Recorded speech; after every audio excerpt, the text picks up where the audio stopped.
ร้อยขนาดร้อยนะเอาแล้วค่อยมาแล้วรายการโคไต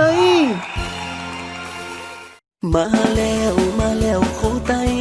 รายการพักไตมีตั้งกินจุอย่างฝากพี่น้องกดไลค์กดแชร์ฝากพี่น้องกดไลค์กดแชร์เพื่อเป็นแห่งใจคือรายการโคไต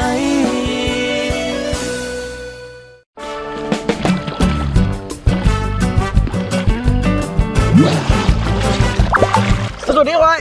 ยินดีเข้าสู่รายการโคไตนะวันนี้เขามีเมนูไก่หมุนนะอันนี้ไก่หมุนจะไก่ยิงกันเนี่ยไก่หมุนค่ะปันนี่ก็ได้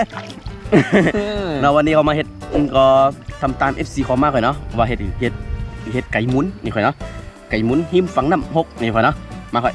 วันนี้เขาที่มาเฮ็ดเขี้ยมหมุนซื้อเขาให้เสียบซื้อเดี๋ยวจอมตัวค่อยเนาะไปมาจอมตัวค่อยเนาะไป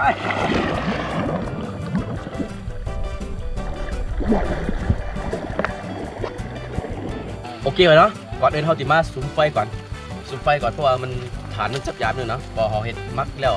ฐานเขาคือพอดีเลยเนาะมาค่อยเดี๋ยววันนี้เขาก็ปุ๊บเขาก็ใจของเขาเหมือนเดิมเลยนะเซฟแดนฮะจิ้มเห็ดไก่มูนมันเท่ากินวันนี้ไปนะนี่ค่อยไก่ตัวใหญ่ๆเนาะโอ้โหสุดยอดไปเนาะ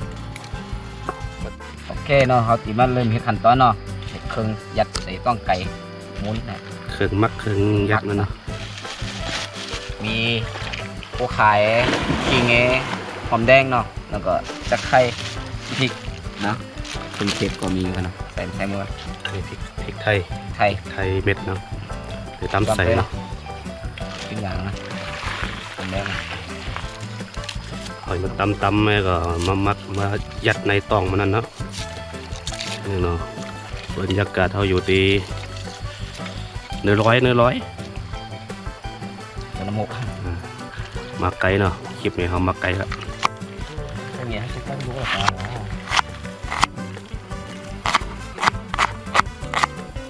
เบอร์ตอนแรกเข้าไปโบเนาะหอมแดงอยู่แบบไตก่อนฟุ้นจะตกได้หรอจ้าทิ้งตัวต้นใส่เข้าไปได้ทิ้งหัวคา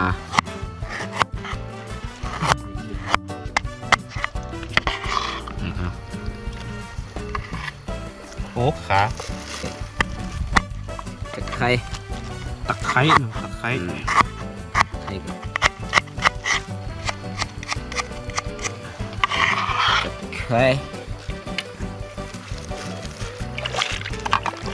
พริกใส่เลยซอยเนาะใส่ตรงเดียวเนาะใส่กันเดียวนี่พริกไทยดำนะยอดใส่หมดเลยไข่ขาวจับเนี่ยใส่ฮะใส่พริกเนี่ยใส่สมุนไพรนี่หมดแล้วเนาะข้นโอเคเนาะบรรยากาศเนาะเกลือน้ำปลาโอ้โหก่อนน้ำปลาเนาะติดตำรอคนเดียวเนาะตำรอกันใส่เนาะครึ่งเห็ดแบบง่ายเนาะมามันได้ด้วยครับมาในปลาในหวยในเชิญเนาะมากันนึงนะเอาตีมามัดไก่ไว้กับซอสโคไตเขาซอสไว้ยังไงเนาะใส่เข้าไปไก่ครับตัวใหญ่โอเคมัดไว้ให้ซอสหอยเนาะมัดซอสหอยไว้มีสีสันโอ้โหสุดยอด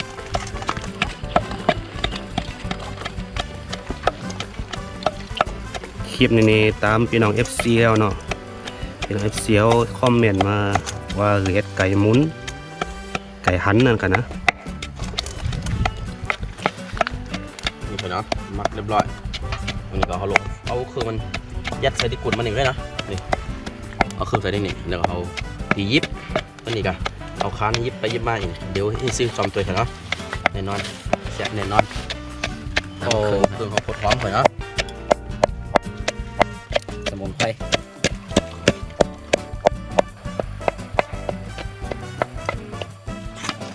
โอเคเนาะต่อมาเขาสีไม้ตีใหม่ตำตีใหม่หมุนเขาหน่อยนะมัน เขาอันนี้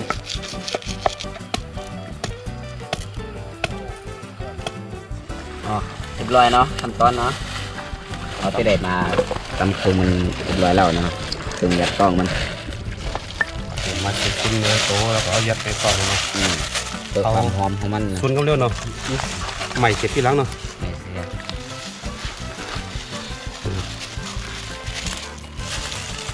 ครับ อยาก เห็ด เขา ที่ ไป นี่หอมไปก็ใครก็เห็ดจำได้เนาะเอ้นี่คือมันหอมมาที่ใส่ของมือไป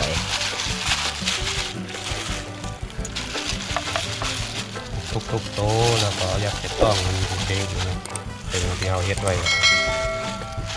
เป็นสมุนไพรไก่หมุน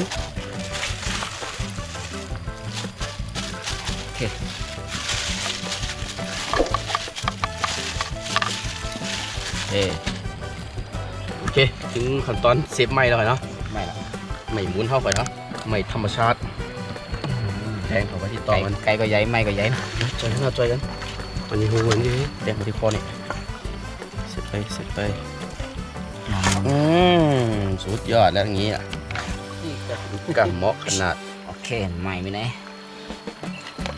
เอาล่ะ เขาเจาะหูใหม่ไปนะเจ้า เอากุ้งไก่หมุนขนาด พวกไก่หมุนเนาะ เวลาเขาหมุนมาไก่มันจะหมุนเจาะมาเนี่ยเราเจาะหูใหม่ด้วยนะ โอเค โอเค โอเคเดี๋ยวแล้วอันนี้ก็ขามันเนาะ โอเค เสกไปข้างหนึง วิธียิบตั้งกุนวะเนาะ ก็เครื่องตุ๊กไปนะ มัน ต ต ก ก มัน นะ ตกกันเนาะ โอเค ดึงออกมาแทง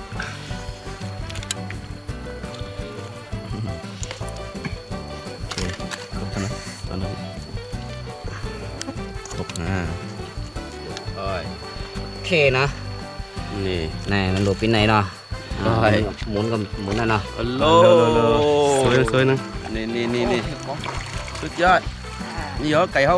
ไก่หมุนเฮา ไก่ก็น่ารัก อันนี้หมุนมากกับที่นั่งก่อนนะนี่ขาไปนี่ เอาคือเป็นพุทธมือพุทธแต่ไปแหงมือพุทธ ไม่นี่เนาะโอเค อันนี้มันยิบครึ่งไว้เนาะ โอ้ มันมีการตกครึ่งอะไร นี่เดี๋ยวเราทีปั๊บต้องเสกอ่ะ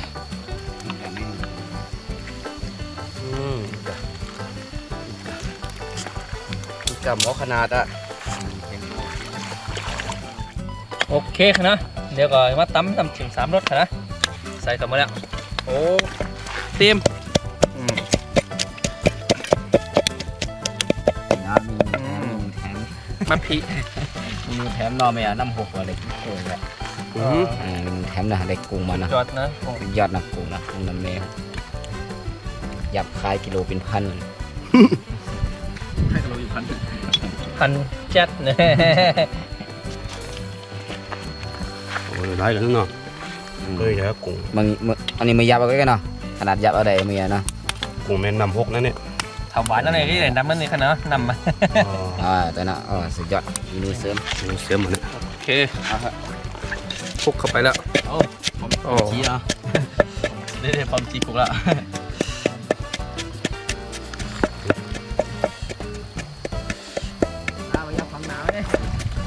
ทำกุ้งซุปก็ จิ้มจังหวะเนาะ จิ้มจับเดี๋ยวมันจิ้ม3รส กุ้งจิ้มน้ำจิ้ม3รสไก่หมุนเนาะกับน้ำจิ้ม3รสเมนูตาม FC ที่คอมเมนต์ใต้ YouTube มาเนาะ น้ำลายปลาไหลในเชียวอายทำน้ำจิ้มก่อน มันน้ำหน่อยมีแกนไลท์กันเลย อ๋อนี่มีแกนแล้วก็มาบีบเลยเนาะโอเคไหลไปเลยง่ายๆแค่นะ นี่นะไก่จิ้ม3รสของพี่จางแก้วเด้ แซ่บแน่นอนมีปัญหารับรอง ขาดอะไรเนาะขาดอะไรเนี่ยขาด3รสได้นำถึงนี้กันเนี่ย น้ำขี้มือร้อนๆขนาด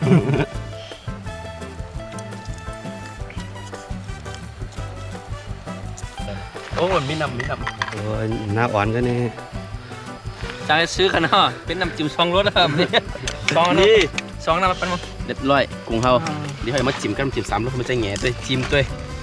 อันทำมาใส่กันหน่อยนะโอ้มันจะต้องเกี่ยวไปปุ่นนี่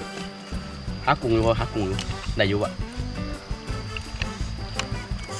มันได้กันนะเครื่องมันเปล่านะ เรามาจิ้มตัวอุ้มกันโอ้ยไม่หอมขนาดนี้หอมเครื่องนั่นหนึ่งอ่ะ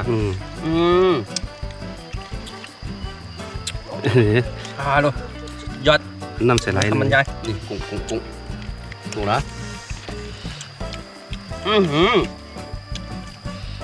2 รสก็หรอน้ำตาลใส่ 2 นี่ รสน้ำตาลมี น้ำตาลน้อยใจนี่กำลัง2 รสเลยเนี่ยน้ำตาลไหม เอาละเนยน้ำจิ้มพี่ใจแง่ได้พิสูจน์เมื่อแบบนี้เนี่ย นี่ใจแง่เขาใจลอยถึงวันนี้สังนี้ ทางคุณดิตกก็พอเคยได้2 ช้อน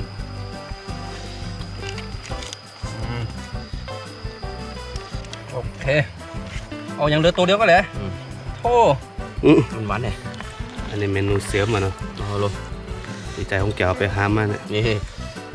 เอาลงเอาพี่นักเก็ตไว้เน่าแล้วสุดยอดหอมเหมือนนี่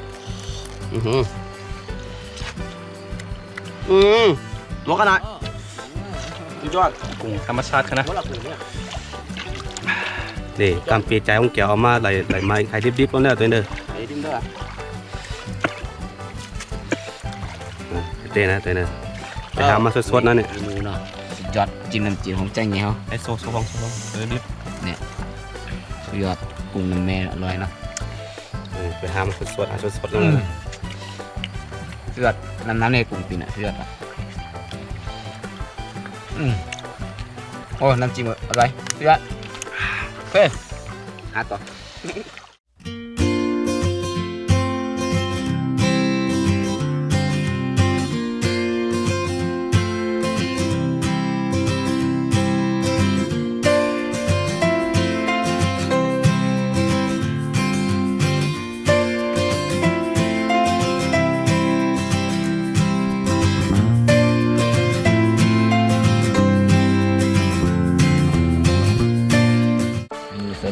พี่ใจของแกอย่างไร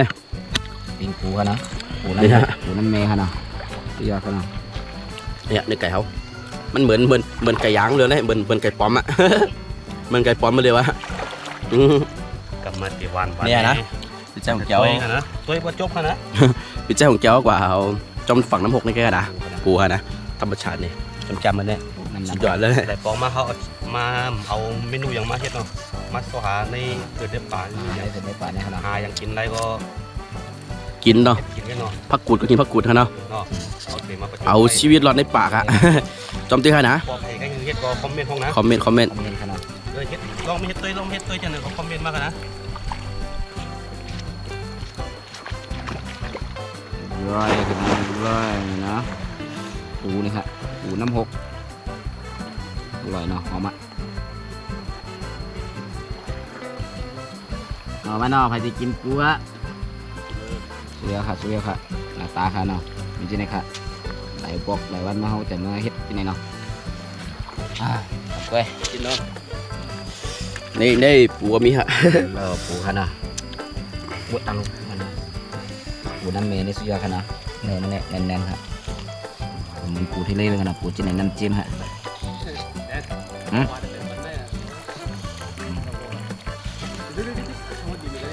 อันเลย ฮัลโหลยอดนี่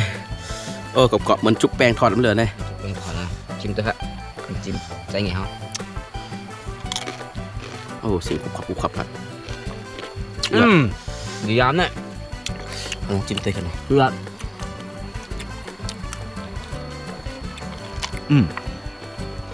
ฮัลโหล เร็วกันนะโอ้มือสั่นยง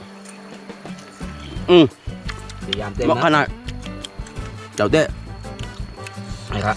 เดี๋ยวปูน้ำเดือดตัวเอา กำหาแทงเนี่ยเพื่อนเขาจะนั่นเต็มหูเลยนะครับนะ อันนี้เนี่ยผมกินไปไก่เนี่ยไก่ทำสูตรเนี่ยเขาเลยนำเล่ปูสุดยอด โอ้โหกรอบเตะกรอบวะสุดยอด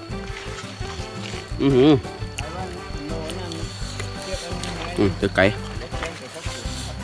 อันนี้นะไก่เขาโอ้ปีอุกตุกไปเดียว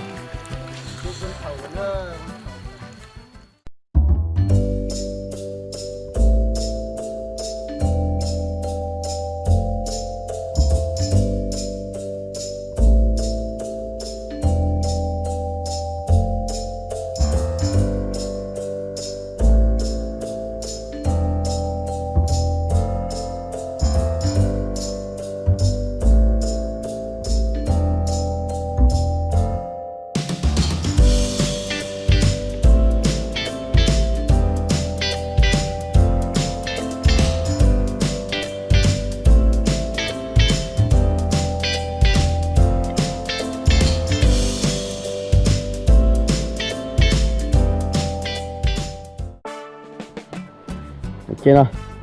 เอาก็ติพร้อมกินแล้วเนาะเอาติปูที่นี่นั่งกินเนาะ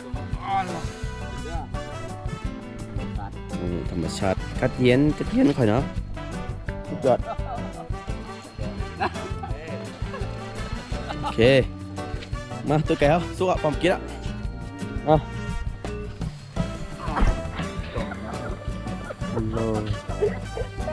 สุดยอดค่อยเนาะโอเคสู้นะสู้แล้วโอ้โหสุดยอดนี่ใครนะมาฮัลโหลจังบอกกำสังหล่ะเนอะโอเคพร้อมแล้วเขาตีมาเกะใหม่ก่อนแล้วก็เอาใหม่ถอนออก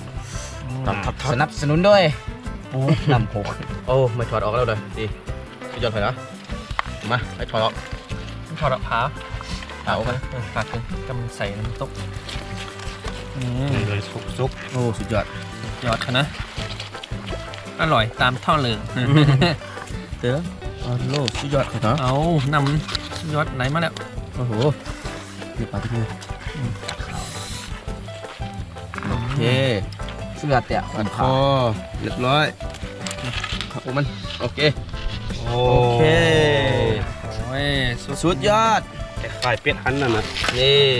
คลิปเฮ็ดหันเขาเฮ็ดไว้แล้วนะเนาะ เดี๋ยวเป็นไปมันเลยตัวก่อนคือเป็นตัวเหรอจำได้นี่ลิง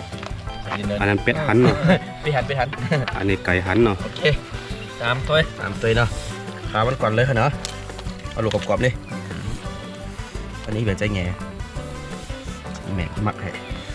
โอ้วันนี้ สีสันมันจังบอกนั่นนี่โอ้สุดยอดสีสันมัน มันได้ปัด ไก่ยางหาดาวเลยยังสูงได้เด้อเนี่ย นี่จินิปอนทั้งเลย มาอย่างนี้นะตอนนี้ปีคืนมันให้ ยอดอันนี้ จังใจแง่ คืน นี่แนบกันเนาะ เป็นไงให้ตั้ง เหนียวกันนะ หอน จิ้มน้ำจิ้ม3 รส อันนี้เป็นกุ๊กเฮา เลยนะ เอากับข้าวเหนียวเต้ผมเนี่ยสุดยอดเหมือนแบบเป็นกันเนาะ เวน้ำจิ้มน้ำเนาะให้เตะ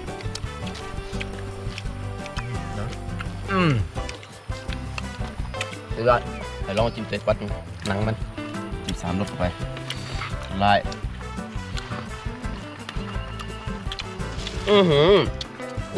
ดูว่าหอมพริกเพิ่มมันพริกเพิ่มมัน เครื่องมั้ง ลุยคืนมันสมุนไพรสมุนไพรนี่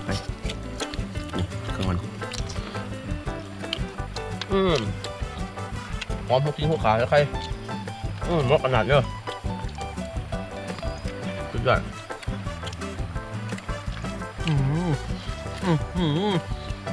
ทุกอย่างเหมาะขนาดนั้น อันนี้ของแถมเนาะเมนูแถมปู เฮ็ดปูอันนี้ ปูปูใหญ่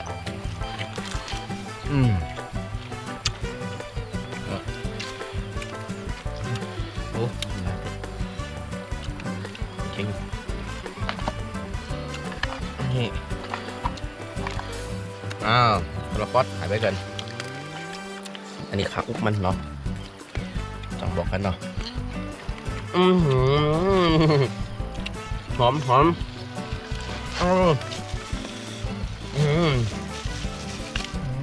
จอด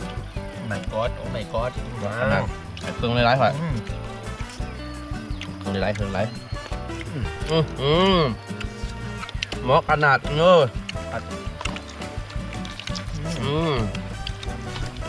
ใจไงมั่งบักหนังเนาะ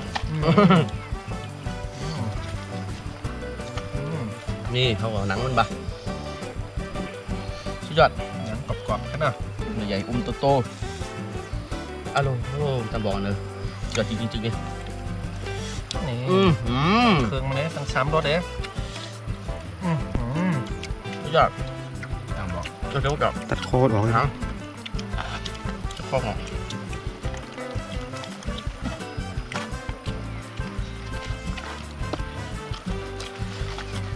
มันออกเป็นเนี้ย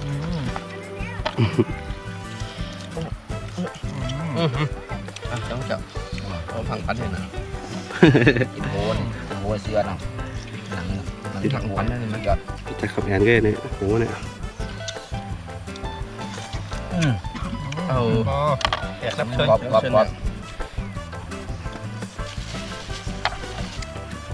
ือกอกในซุปว่าเหรอ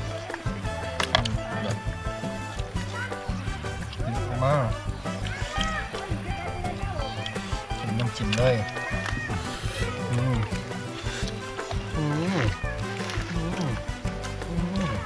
มะ เค เขื รื่อ อง เทศอร่อย นี่หนังมันรสโอ้โหสุดยอดสุดยอดไก่หมุนกินฝังน้ำอ้าวสุดยอด เถื่อนนั่นนี่ในเถื่อนนั่นนะ สุดยอด แต่ว่ารถเขามาแพ้วในพี่ไหนนะในเถื่อนก็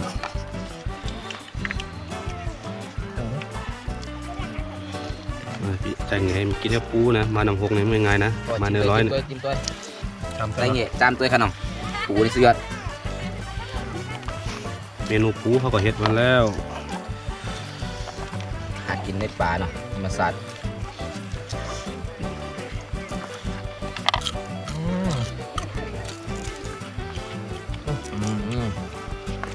มะขนาดนี่หนังหลวนเอากรอบ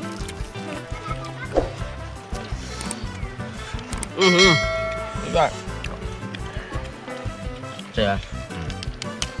เดี๋ยวกินทุกอย่างเนาะ เนาะ ต้องอ่อน โอเคนะคลิปนี้ก็คือไก่หันไก่หมุนนั่นค่อยเนาะนี่เนาะยอดนี่